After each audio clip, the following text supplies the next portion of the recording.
And right now, we have Justice Ojo, a legal practitioner, to speak to us on the previous topic. Now, Justice Ojo, thank you so much for joining us. Pleasure, Tony. All right, now let's talk about, what you have to say about what the Bauchi State Governor, his concerns and what he has actually said to the president. Now, what do you think about, his claims, and would you think that he's in his rights? Okay, with respect to his position as being within his right or not, I think that is on what we call in law terra firma, firm terrain, solid ground in making the comments that he made. We mustn't forget the other caps that he wears. He's presently the chairman of the opposition party in Nigeria, in Governors Forum of the opposition party in Nigeria, which is the PDP, and he's much more qualified to actually say it because the major beacons of opposition that we have in this country that are supposed to be speaking against the policies of the government are actually presently sitting on their arms and not playing their roles at all. For example, the chairman of the PDP, I do not know what he's doing. The NLC, they have dropped the ball repeatedly. The National Assembly that we have is practically a rubber stamp assembly, and we can see that in what played out during the budget when the president went to present his budget, and the way they were practically praising the government, praising the president as though he's a monarch. We must remember that this president is a product of opposition. He did not just emerge from the blues. What made him relevant and what made him powerful in politics in Nigeria is because he was been part of the opposition since the 90s, at least from my own recollection, and we were with him in 2012 when he was part of the protest against President Goodluck Jonathan at the time. So every person that's supposed to talk doesn't seem to be talking. And if Bala Mohammed is the one doing the talking, what we should be filled with of Bala Mohammed is praise. All right. Now, which of the president's policies do you think are problematic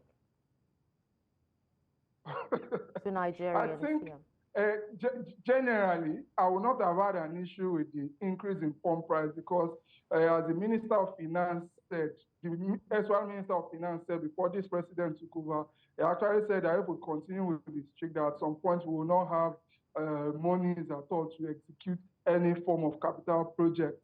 But having said that, the way the president went about announcing the change in pump price and the general spillover and implication on every other aspect of the economy leaves so much to be desired. The way our foreign currency too was floated without any form of defense, without any form of subsidy, to a large extent is part of the reasons why we are in this economic chaos where Nigerians practically are dying in stampedes, not in stampedes of any other thing, but in stampedes for food.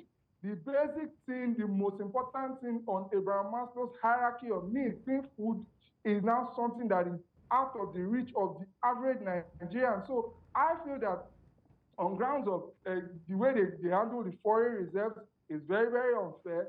The way they introduced the increase in fuel pump price is very, very unfair. And the general management of the economy has not been the best. We also see the way they deregulated the energy sector has not been unfair especially to the manufacturing and to the industrial sectors of our economy. A lot of things too, and the part that hurts Nigeria the most, especially lately, is the fact that when Nigerians complain about these things, first, the presidency doesn't retract, doesn't reverse at all, doesn't concede at all. During Jonathan's protest, when we protested with the present president against Goodluck Jonathan, he at least conceded and reduced the pump price of fuel. But that doesn't seem to be the situation with our present president. In fact, when we ask the Minister of Energy, he will say that Nigerians should turn off their freezers. However, we ask the president, he will say he has no regrets.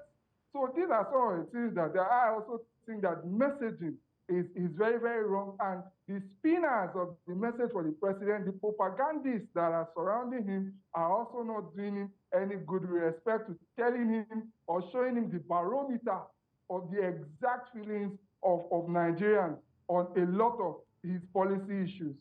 All right, now, Justice. Now, one other thing that the governor did say, he emphasized the importance of listening to the public when policies are unpopular.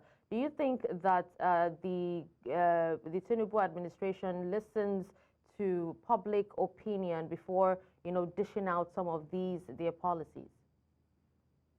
No, I do not think they do at all, especially to the Nigerian populace. They do not.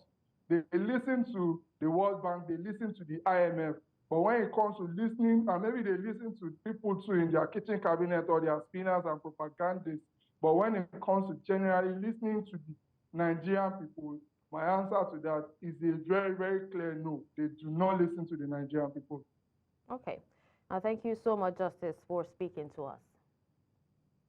It's my pleasure.